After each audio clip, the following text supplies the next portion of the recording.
নমস্কার বন্ধুরা, কেমন আছেন সবাই? কাল ছিল পূর্ণিমা। গুরু পূর্ণিমায় আমাদের এখানে একটা রথ টানা হয়, পূর্ণিমা রথ বলে। এটা হয় পিতলের রথ।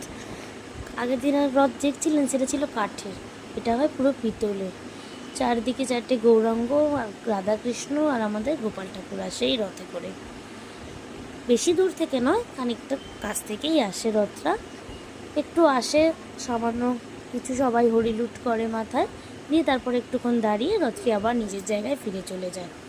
এই যে এসে একটু এখানে দাঁড়িয়েছিল রথটা, সবার মাথায় একটু হরিলুট দেবে বলে হরিলুট। তারই পাশে দেখুন আরও একটা পাশের পাড়ার রথ বার করেছিল। এই রথটা কি সুন্দর সাজিয়েছে না? এটা পাশের পাড়া থেকে বেরিয়েছিল, সব পাড়ার বাচ্চারা বড়রা মিলে বার করেছিল। এই যে চারদিকে বলেছিলাম, চারদিকে চারটে গৌরাঙ্গ দাঁড়িয়ে আছে, মধ্যিখানে রাধাকৃষ্ণ, আর আমাদের দোতলায় ওই উপরে বসে আছে গোপাল ঠাকুর। এই যে এবার রথটা ছাড়া হবে।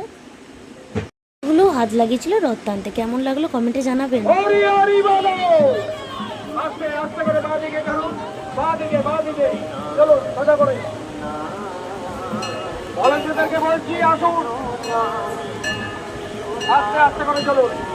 আস্তে আস্তে করে চলুন।